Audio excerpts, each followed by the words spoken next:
19th of March 2013. It is 12:42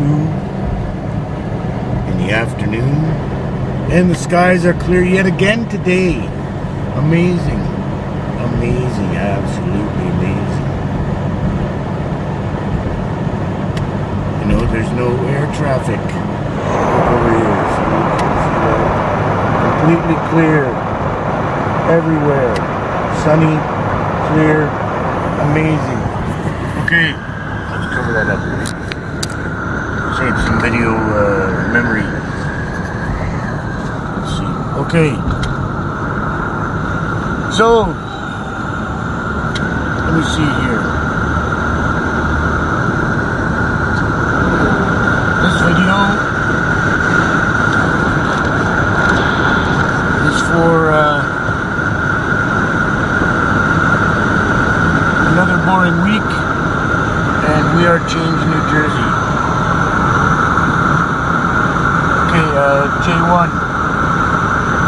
I was reading a comment there this morning, and just on my way to the store. And I was reading the comment this morning on a video about atheists and Christians or something, 9/11, and about how some atheists are suing because there's a cross made with the beams, steel beams, blah blah blah. Okay, first off, I'll get to everything later for real change. Everything all in one. First off, hopefully I'll improve my message style here as well.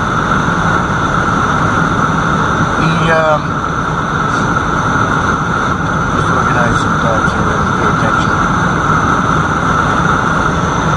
The atheists, apparently, whatever, these people, to me, I would be, they're just some group that wants to cause trouble or whatever. They don't know, the full story about anything. There's all kinds of people out there that are there to cause trouble. Okay?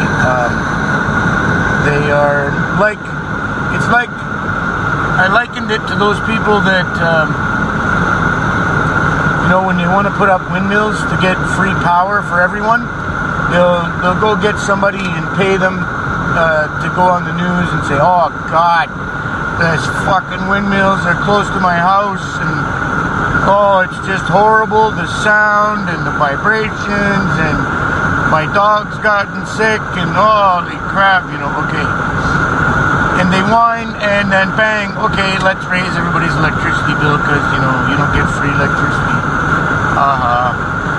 You know what I'm trying to say there? It's just, there's the possibility, okay? Let's just keep minds open, and we'll do some conjecture here, speculation. I don't like those things too much sometimes, but we're getting to a point. So I hope you can hear me all fine. And then in your comment, J1, you mentioned the Yeshua or Yahuwashi or whatever the way it's pronounced and said. There's so many different variations. Okay, so just before I get into that, I'll jump back. There's a guy, Mark Passio, talks about how he used to be a member of the occult and like a Satanist and things.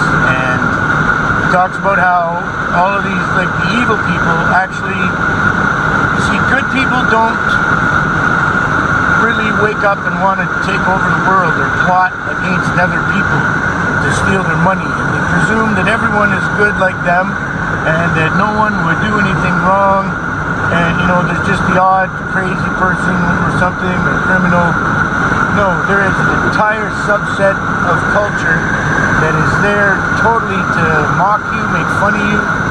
The foreigners that I meet, every one of them laughs at how stupid North Americans are. And they're arrogant. For some reason the wind is making a loud noise. They're arrogant, and they are easy prey. Okay. I'm just gonna pull over in this driveway here because I'm in the middle of nowhere, and like there's always somebody behind me that's driving around, and like, go away, just get lost, because I want to drive casually. I don't want you, okay? These people, I don't know where you're going. I'm in the middle of nowhere. Go home. Okay, so I'm back on the road here. So there's a whole subset in the culture, these sort of, I'll call them evil because I don't like using satanic anymore because I know what it means. Satan means pie. Okay, everything that I'm saying in here is verifiable. S is 3, A is 1, T is 4, A is 1, N is 5 on the Existing code chart that can be found on my channel. Now, it works that it can decipher pretty much the entire English language, and all the planets' names, for instance, you can get pi from them. You can also calculate their synodic orbits and different information about the planets through their names using this code. Now, there's a guy online who's got a version of this. Like, every time something comes out, I can guarantee you there will be a young punk, little NSA punk, that'll show up to be the hot shot, take over, and distract everyone from this real truth. So as soon as this information started to take off and get known, this young guy comes out with a different version of this pi code, and he talks nothing about war criminals, like talks nothing about 9/11, talks nothing about the English being entirely created, and has nothing to do with Satan equals pi. It's all just about the architecture and other things that have some meaning, but you know, the last part of it, you know, just demoralizes everyone. At the same time he came out, there was another guy come out when this stuff started talking about the Saturn cult, and this was before I gave it my name. The stuff come out about the Saturn cult,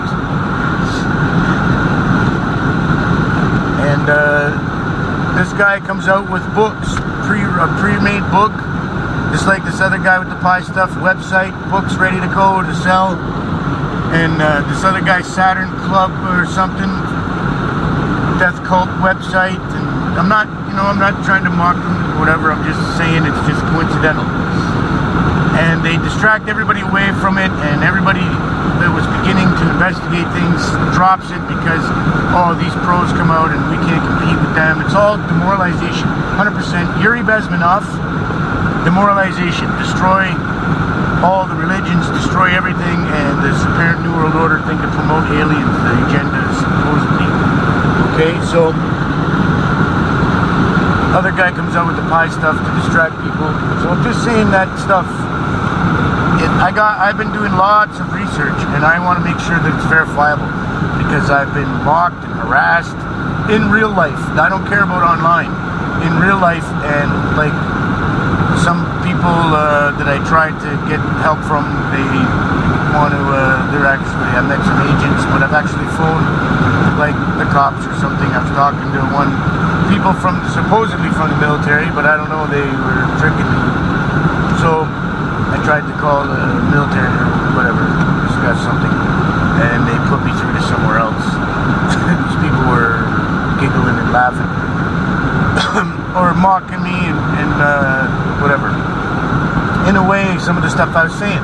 So I went and did some further research, and I called them back, and I was like, well, yeah, guess what? Your kids are going to be learning this shit, and you can't prove me wrong, and like, you know, you mock me, and it's my life's goal to shove that right back up your ass and make you eat crow.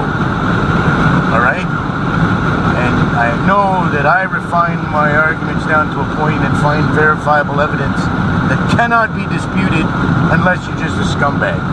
And you just want to like, the earth is really flat. Okay? That's all they can do, and that's whatever. So there's a group of people, they're organized criminals, they know that everyone is like basically stupid, the same as the government manipulates you. The government is manipulating these people because they make them think that they believe in Satan and all this other shit when it's not real. And they're just utilizing their darker nature as primates to backstab other people. And like the economy's all, everything's arranged and set up so nobody can work together. It's a false system. Everything is a false system. Just like the alleged Jesus said to be in the world and not of it. Everyone is of the world and they're not in it. They're not like ancient Druidic tribes or Native Americans where they all get along and the communities support each other and families cook and have different things, and they don't get their own water, they don't get their own food, they don't have their own corporations, so to speak, to get all these things utilized and together and all this. It's all to rely on the supposed government, which doesn't exist because it's just a corporation. Jack Frost, I like to call it lately. They blame Jack Frost and they use limited liability to say, Jack Frost can commit any crime as long as the judges and priests and lawyers behind Jack Frost, Jack Frost did it. Or if you get a traffic ticket or something, Jack Frost hurt his leg when you were driving 5 kilometers over the speed limit. No, Jack Frost isn't injured. There's no injured party. Okay, this is just a scam. And for the people, they give you Frosty the Snowman, which is like the Jesus myth, but it's been warped, okay? I'm not saying there wasn't a guy like Jesus. I'm saying that wasn't his name, and he didn't live in the time that people think he lived in. If there was a guy that lived this supposed life, it was long before, and other previous cultures realized that realized these things, but they mixed the story of humanity in with allegorical and anthropomorphized stories of sun worship, the nature, the sacred mushroom. Okay, so there's a group of people and they go out and they manipulate everyone. Okay, and the name Yeshua, one day I was studying all this stuff and learning about how in prayer you put your hands together to form yoni, which is basically the female vagina. And speaking of such, hi there, red pants. Okay, and so the ancients, I believe it was the Dogon tribe, they would create the Vesica Piscis or whatever Pisces symbol to like a giant fish, the oval shape, and they would pass through it again to symbolize being reborn through a giant vagina, basically. Okay, and all of these myths and things were taken and changed. What in the? Oh my God! There's like some crazy truck, some snowblower. So all of these myths were taken. And stories and different things, and they were all mixed in to create this mythology that we presently think we know. Okay? And all the Satanist people and the other type of atheist kinds, that they know this is all a joke and they mock the crap out of people. Okay, so when you look at the sun, usually a lot of people, me in particular, if I get up in the morning and come outside or look out the window and look at the sun and all that, it, tickles their nose and I sneeze. So I can imagine cavemen tribes and different things, and a bunch of cavemen getting up, and when the sun comes up, they worship the sun because, oh God, thank you, the sun's back. Wow, it was a cold night sleeping outside in the forest. Holy crap! The animals, all the nocturnal hunters are going away, and we're safe again. Everybody can see. Wow, and the plants are awake, and everything's okay, and it's warm. Woohoo! Bathe in the sunlight. Yeshua! And they sneeze. You look at the sun, the light, and you sneeze. Yeshua! Okay? And now you put your hands together in yoni, which is prayer, and you close your eyes and you're praising Yeshua. Okay, so now that's just a thought I had one day when I was thinking about all this stuff, and then I looked out this window and he sneezed. And I said, Yeshua. And I was like, wow, holy crap. And it hit me like so hard, and I was like, that's it. As far as I'm concerned. Okay, I'm almost at the Tim Hortons, which, okay, you guys are in America, you probably don't know what the hell a Tim Hortons is. And they're just littered across this nation of Canada, and they are a coffee shop. Basically, no offense, a better version of a Dunkin' Donuts, maybe. I don't know. I haven't been to a Dunkin' Donuts in a long time. Their donuts are extremely sweet, like unbelievably sweet. I don't know about the coffee, but like this is like a religious thing here, the Tim Hortons thing. But I'm in a small area that's remote, and not that this matters. And there's nothing much to go around, so this is my trip to get out and have some privacy, because in the motel room, you know, they can hear everything. I don't even talk about this stuff. Usually I'm the only guest, but there's a couple extra people there, you know. So I sneeze and Yeshua, and I'm like, wow, that's it. Okay, so okay, now I'm gonna get to some verifiable things. A lot of military boys out today. There's a second show. It's Tuesday. What the hell's going on?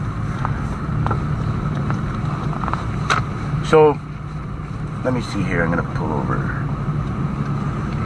And then perhaps get down to a little more business. So, some verifiable things. Bill Donahue discusses the allegorical stories of the Bible and tells you what they really mean. Like, things like... I got like 260 hours worth of his videos. It's insane. And so far I've watched them all, and a lot of them I've watched multiple times. Okay, here we are. So, the Bill Donahue talks about the allegorical stories of the Bible and what they really mean. And it's all allegory. And I asked him to send me, you know, I politely sent him a message. I heard you speaking about some chapter and verse, and it says that the whole Bible is all just allegory and not to be taken literally. Could you send me that link, please?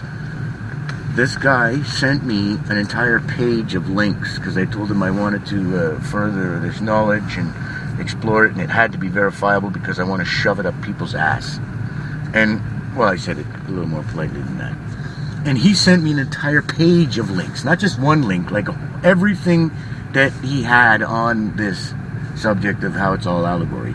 So I can give like 4 or 5 or 6 different links where it says right in the Bible that it's not to be taken literally. Now, when I say the word Bible, I say I think by bull, or dual Taurus, or the Red Bull gives you wings. The sun disk with wings, and they show a picture of the sun with the 2 bulls.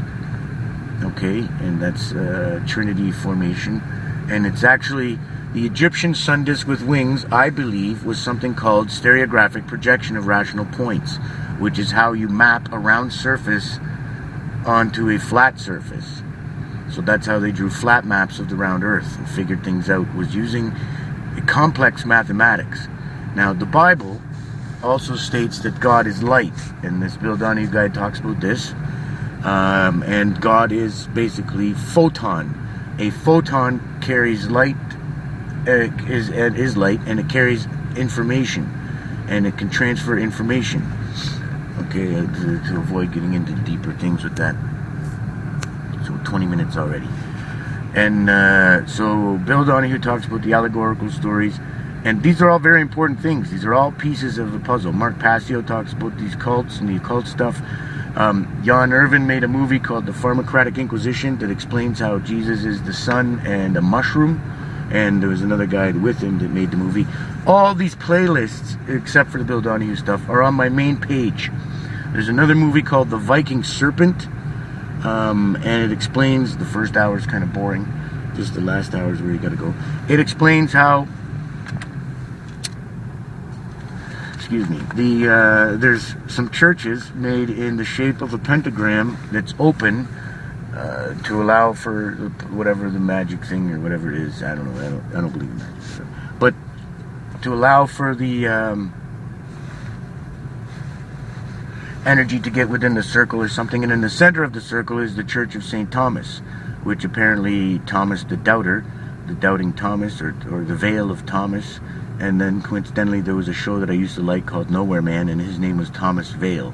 And he was not who he seemed. He realized at the end of the show that he was actually the legal fiction. Who are you? Are you really your name, or what are you? Who are you?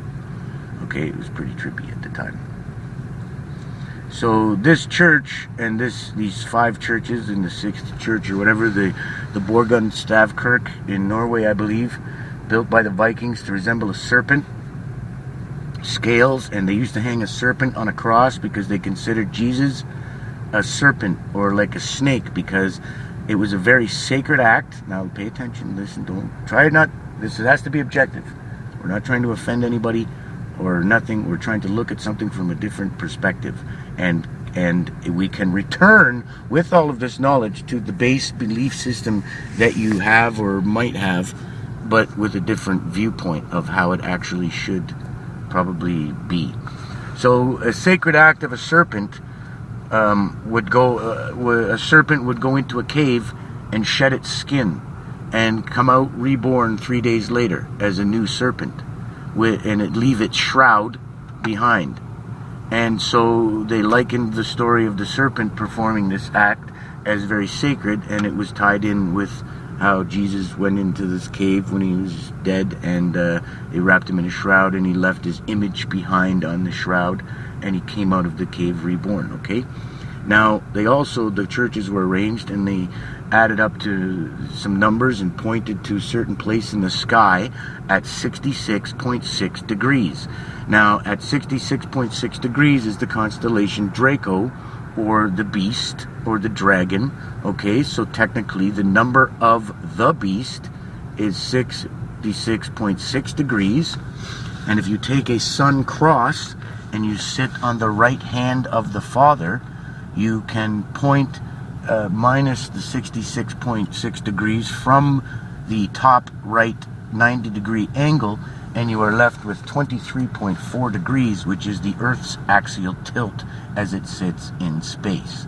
And that could be the number of the beast. Now, the number of a man is also 666.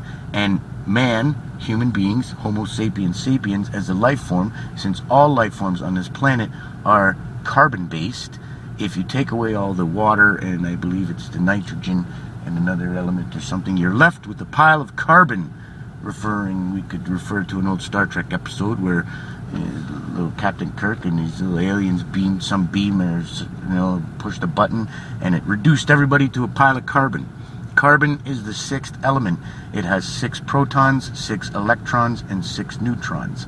I am suggesting that all of these symbolisms and numbers and numerology have nothing to do with evil and black magic. They want you to think it's evil so you will stay away from it. Do you understand that? They want the peasant class and the people to stay away from this shit because it's the sacred knowledge, and they learn it and they have power over you. So to learn it all, it takes power away from them. If everyone taught this, it would take all the power away from them, the elites and the black robe magistrate, the magi, and their spells and their temple of Baal, which is a courthouse, which is basically a church. I'm going to throw things in. Churches are designed after, like the human body, the altar's the head. A courthouse is designed the same as a church. Okay? And they summon you. They're performing it's magic, but it's not magic. It's from an ancient Egyptian concept from Thoth, where Thoth is your thought. And thoughts do not exist in the real world. But you can take a pencil and a piece of papyrus or a stick in the sand, and you can take a thought from the intangible magical world, and you can cast a spell by spelling and writing and drawing, and you can manifest it and summon it into the real world.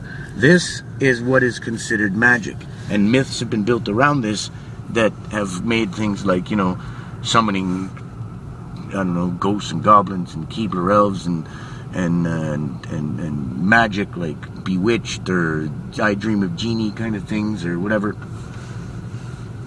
That's all fake. That's not real. I'm talking about real things, 100% real. I do not go into this realm of magic, like in the sense that, you know, people think unrealistic suspension of disbelief. So the Psy ritual is a spiritual thing. It's a spiritual thing. You take the I and the O. Binary is very important. It's using the same pi code that Dennis Fetcho does with Satan is 3.1415 or pi. Illuminatus, ILLMI, are the Roman numerals for 1, 100, 1001, which is binary pi, and also computer code 404 for access denied. Now trip on that. The Unatus part, if you take a U over a U, like, 7 over 7 equals 1. U over U equals 1, or A, which is the first letter. And you replace the U with an A because you cancel out the two U's, and you get backwards Natas, or if you reverse it, Satan, Satan, again, from the word Illuminatus. You take out the Roman numerals, and you have Unatus, which is Satan, and so ILLMI is binary pi, and Unatus is Satan, which is pi. So Illuminatus means servants of Satan, or pi, and keepers of the secrets of pi. Now, this knowledge, Isis and Osiris, 1 and 0, I and O, is the positive and negative, the male and the female energy of the universe, the L and the Mag, the electricity and the magnetism. L was the male bull god. Mag is magnetic energy, or Magdalene, maybe. Just take it easy. Mer means water. Murray, mag means water of magnetics. And so back to the I and the O, the 1 and the 0. Isis and Osiris. Isis is the spoken word. No offense, but even the Egyptians might have been making a joke about how women talk more. I don't know. Isis is a spoken word. Osiris, the male, is the written word. And the I and the O together are like a stick. But this is kind of backwards because the stick is the phallic symbol, even though it's the I, which is the female. It's kind of backwards. And the O, you take a stick and you draw a circle in the sand. And then you spear it. You throw the stick into the circle in the center. And if it hits the center, you've created the Psy ritual, the spiritual. And you have now made a sundial with an obelisk.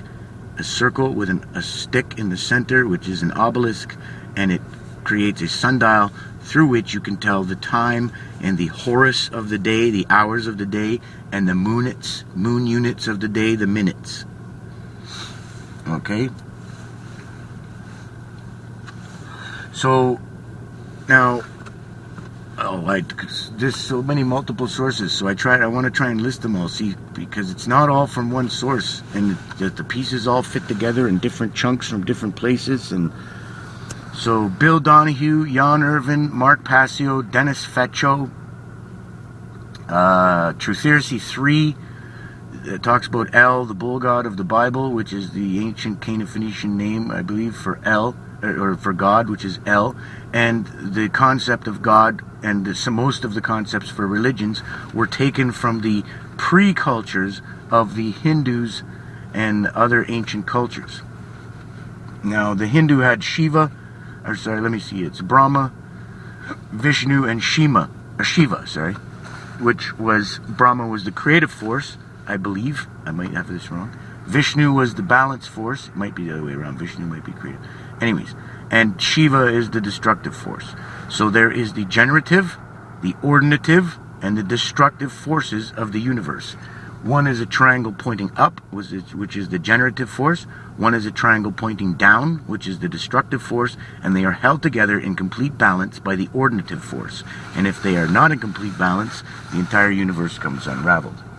Now, coincidentally, their colors are blue for the positive force, red for the negative force, and the balance force is like green. Okay, now I play this video game where the good God is blue, the bad God is red, and the balanced God that keeps them all in check, who's stronger than both of them actually, is the green God. And now, when you got the two triangles, one up, one down, that forms the Star of Divide. Okay, the language has been changed. Let's just call it the Star of Divide. So now you got the Star of Divide, and I have my very first video is called the Dual Torus, or the Bible, which is the two intersecting triangles held together in balance, and you can see clearly the two intersecting triangles in that picture, and also the symbol of infinity, which is a sideways number 8. So let me see here. So before all these other cultures, this is all knowledge taken from mankind. I believe, doing other studying, that there was a culture that existed a long time ago that the elites know about and have an honor, but they've stolen all this knowledge. All of this knowledge is stolen. They destroyed Egypt, they burned the Library of Alexandria, they stole all this knowledge, they go around, they attack the Aztecs and the Mayans, and they kill all the priests, they take all their knowledge, and they subdue the people and turn them into slaves. And the people, since they think, oh well, we gave the knowledge is all for the priests and the upper class, and I got other things to do, there's football games on, and there's like a weird, I gotta check out other things and, get drunk and have sex, and nothing wrong with some of that, but they don't take these things seriously and hold this knowledge sacred, and so it's stolen from them, and the elites take this very serious, and it's very sacred to them. Okay, but they don't believe in devils, they don't believe in Satan, they don't believe in like all these other concepts, they don't believe in any God at all. They just believe that we're primates on the planet Earth, and they are using superstition to control a monkey that is conscious and aware of life and time. Okay, so time. So the serpent is very important and always mentioned, and the serpent is the serpent sine wave. Now you have a sine and a cosine wave, and they create electric charge, electricity, and things move in particles and waves, and everything in the universe moves in this sine wave pattern, this sacred sine wave pattern. We are taught that the Earth revolves around the sun, which it does, but we are shown a two-dimensional model, topographical view of the sun just sitting there in space, and the Earth and the other planets revolve around it. Now, the sun actually moves through space, and it is circling the center of the galaxy, and the sun itself is making this sine wave, and the planets following the sun are following it in a circle, elliptical kind of orbit as they follow it, and they're making this curled sine wave pattern, which is the exact same as the spiral for the DNA, the spire of L, spiral. And the S piney, your spine is connected to your piney L. The S piney is connected to the piney L. And go to Bill Donahue for stuff about, his videos are all mixed up and different subjects, and it takes a lot of times. I could try to pick out some, like for instance, one he was talking about the hippocampus in the brain resembles a seahorse, and the ancients tried to code all of this stuff into allegorical stories. And so if you actually can learn the way to read these biblical stories through the allegory that's mentioned there, you can learn medical science and astronomy and optics and physics and all this. So, who wouldn't want to be, all of a sudden you're reading the Bible, and then the next thing you don't read it like it's literal, you read it through what these symbolisms mean, and suddenly you have all of a sudden a PhD in medicine, and you're an engineer and an astronomer and a physicist, without going to school to learn these things. And then you can go to school and refine your mathematics skills or different things like this. So let me jump back, because God is light. Light travels through space, and when travels in general, and when the stars are moving away from you, you have the red shift, which is the red positive, the negative. It's moving away from you. And when light's coming towards you, it has the blue shift. So that goes to the light and the colors of the three gods and the red, blue, and green, which are used in your television to form colors that you see, which is light, okay? And Star Trek has the nacelles on the ship are red on one end and blue on the other. It's everywhere. And the cube of Saturn and all this other stuff, the cube, and they've created a tesseract mental, I'm going to split around here, a tesseract, which is a four-dimensional hypercube, which is the matrix, I believe. The maze, the mental maze they put everyone in, is a multi-dimensional labyrinth trap. And no matter how people, without this knowledge to figure out the allegory in that, they think that they're moving from one box to another. I just escaped and now I'm free, but now you're in another box. And a cube unfolded is a cross. And a cross made of cubes, when folded, makes a four-dimensional hypercube, which I believe is the mental trap they created. This is seriously psychotic fucking shit. Whoever made this up, they were a genius, and they were totally fucking evil and psychotic to enslave humanity in this fashion and put people in a mental matrix where no matter how they try to think their way out of it, they just can't fucking get it, and they're left with that feeling like when you watch the movie The Matrix and you're like, there's something to this, but I just can't put my finger on it. So back to the serpent sine wave. So the serpent sine wave, DNA follows this S pattern, the S-pi ritual, and energy follows this pattern. The planets following the sun follow this pattern. Everything in the universe, the one verse, one phrase, I am that I am. The universe, a large-scale structure of the universe, if you look for cosmic web, you can find that it resembles the neuron structure of a human brain. So I personally consider creation itself to be alive.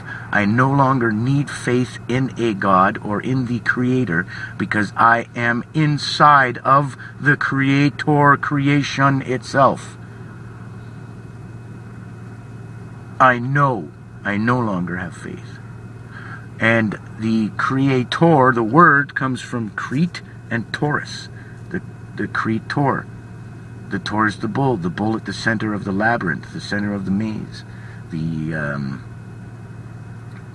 bull, for some reason, was important to ancient man. It was probably one of the first animals that they domesticated next to the dog, and it was sacred in its act because they could recognize, watch its sexual activity, breed it, make stronger bulls, things like this. The constellations were named by ancient man, and Taurus was a very important constellation. I think it sits up there with Draco, the beast. And so the supposed bull worshippers from the Bible were probably astronomers, and they used this knowledge in an evil way, and that's why it was forbidden to use the knowledge in an evil way. But since the people that were actually the bull worshippers, their descendants, took over,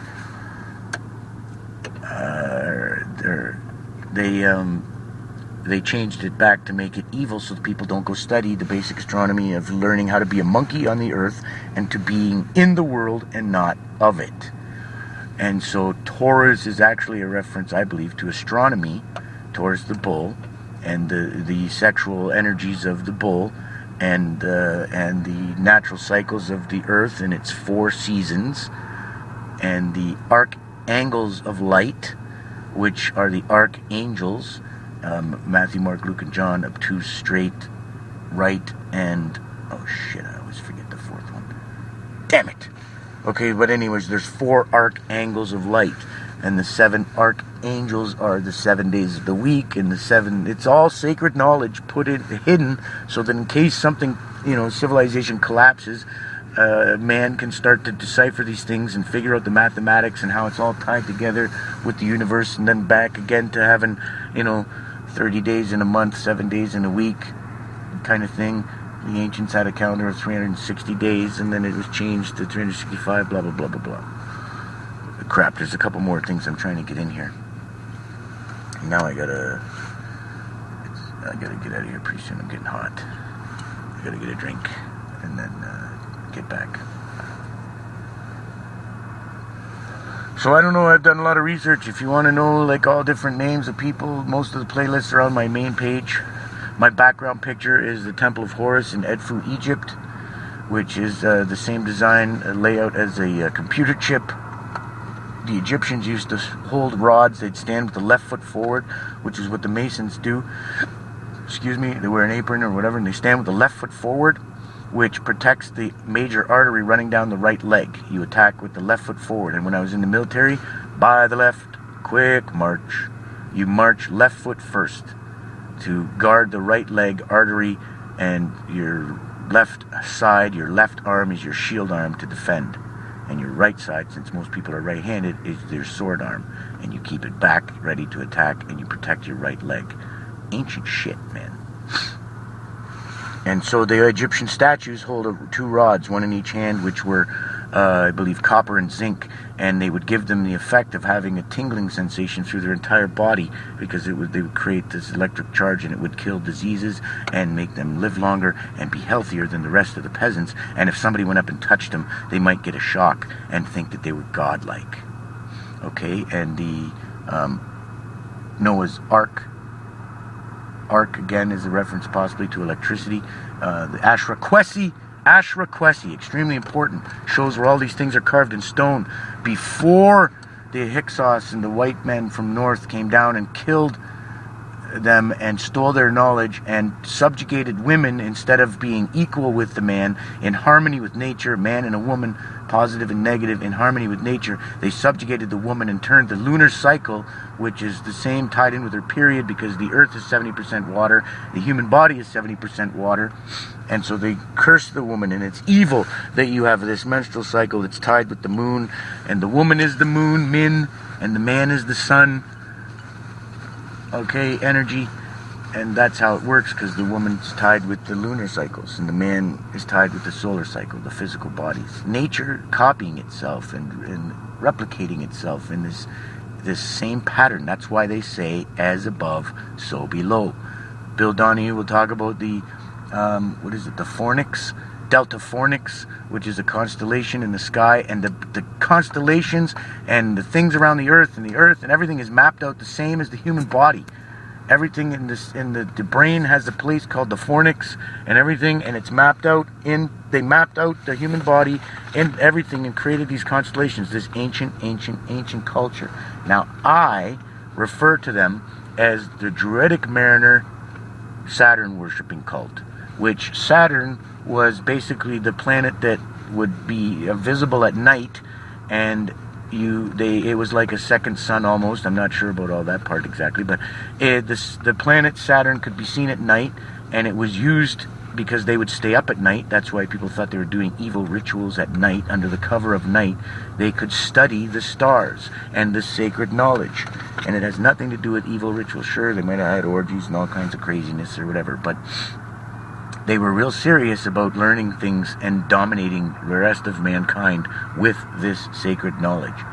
And, people think they're smart, but, they don't know medical science, they don't know astronomy, they don't know, if something goes wrong, how are you going to figure out what day of the week it is? How are you going to figure out what, I know, okay, it's hot, it must be summer, it's snow on the ground, it must be winter. But no, you got to rebuild the calendar. How are you going to do that? You got to rebuild the civilization, rebuild the time calendars, the charts, all this other stuff. How are you going to do that? They've carved it in stone and left it on various different places of the earth. This ancient culture used to be a coastal culture and a mariner culture. They had shipping, and they would travel around the earth and map the earth, and then, I don't know, maybe they didn't plan on there would be a great cataclysm or an ice age, or the ice age ending, or maybe the ice age destroyed their civilizations and messed shit up, or maybe there was a meteor that actually hit 70,000 years ago or something and separated mankind into two different groups. And there's all kinds of different possibilities. And then after the ice age, these coastal cities and things were flooded and sank. And there's references to them off the coast of Brazil or Colombia, actually. Peru, or the east coast, the west coast of South America, off of the Caribbean, off in some places in different parts of the world, and then Tiwanaku and off the west coast of South America. Yonaguni off the coast of Japan, which they made sure they nuked that and built who builds a goddamn nuclear reactor on a fault line? That's just like, hey, look at this place, let's build a house, little town at the bottom of this volcano and call it Pompeii, and then if it gets destroyed we can blame the gods. No, you built your house. Never. That's when I was like 16 and reading about things, I'd be like, okay, rules number 1 and 2, do not ever build my house on a fault line, and do not ever build my house at the base of a volcano. These were, like, very important rules from studying ancient cultures when I was younger. And then don't go blaming a god because you built your house at the base of a volcano when the volcano erupts. So the mariners, because then you tie in with the occult stuff of the law. And there's only a few references I give to that. Sometimes I don't like mentioning some of these people's names because everybody else trips out. It's like you can't have a conversation and talk about this stuff because anything I said in this entire conversation would be overshadowed because at the beginning I said the word Jesus. And the regular civilian peasant class, they heard that word and they tripped right out in their fucking brains. Okay? And so there's other people that study stuff. There was one guy, Jason Whitney. He explained certain things about the law, but some of the occult hidden things in the law where like the human body is tied with nature. Oh, here we go, we can get into this. This is another topic. I'm trying to fit so much into this. So, the woman, the baby sits in the woman's womb and it sits in birth, B-E-R-B-I-R-T-H, sorry. A ship sits in its berth, B-E-R-T-H, and then the water breaks and the baby moves down the canal where it is delivered to the doctor, and then it is registered with a warehouse receipt, which is a birth certificate, and the cargo is delivered to the doctor. The same as a ship sits in its berth, and before it sets sail, it breaks water, then it moves down the canal and out into the open seas, which is the air is a gas, and all gases are fluids. Your body is a vessel, and it is a vase for L. A vase is a vase for L, the electric life force that powers your flesh, and your body is a temple. All these sacred teachings match up. And so your body moves upon the waters of the earth, and that's why you're in Admiralty law, because you are moving through air in a vessel, and air is a fluid, and all fluids are gases. All gases are fluids, as well as water is a fluid. So that's why ranks in Star Trek, they're moving through the fluid, which is actually plasma in space, and they are moving through a fluid, so that's why they have Navy ranks on a ship. Okay, so let me see. The ancient druidic mariner Saturn worshipping cult. Now, these people that run the world today, I believe, took all this sacred knowledge, and I call them the druidic mariner Saturn worshipping pedophile cult. So the druids are actually the way to go. If there was a guy, Jesus, like that there, Yeshua, or whatever his name was, or is, or was, or could have been, if there was a man, he was most likely a druidic type of man, and this knowledge is very sacred. So they are mocking all of that, they stole it all, and it's actually where you should go and look. And so you mentioned the Druids, and the Druids are not necessarily atheists. The Druids have a profound reverence for nature, and they are supposed to have a profound reverence for nature and the universe and the creation itself. And so atheists don't really count in that sense. They aren't Druids, because whatever. And so, but anyways, that's all, tying it all together.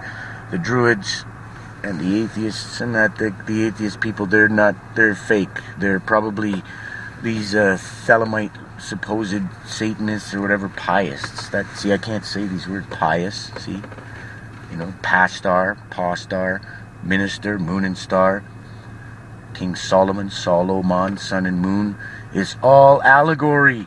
And I can only give so much here, holy. I've given a lot, but I can only give so much. I could keep going and deciphering, then I'd have to get my references and my papers and my work and whatever the stuff I've written down, and I got on my iPad, I got 6,000, 7,000 pictures to try and put together a presentation to show all of this knowledge that I'm telling you now, and then some.